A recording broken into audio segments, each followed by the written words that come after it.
So நம்மளுடைய அந்த ஜீவ ஒளி, ஆத்ம ஒளி, அதுதான் கடவுள்.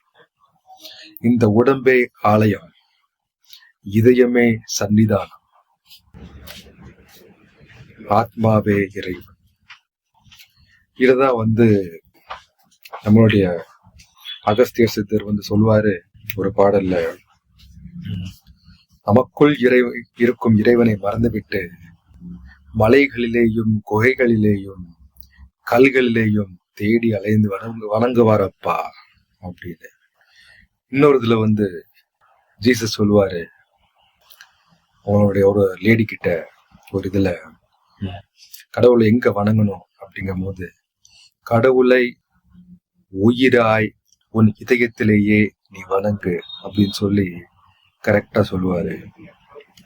அது மட்டும் இல்ல, பைபிள்ல பல இடங்கள்ல அது நம்மளுடைய இந்த உடம்பே ஆலயம், உயிரே இறைவன் அப்படிங்கறது பல இடங்கள்ல கூறப்பட்டிருக்கு.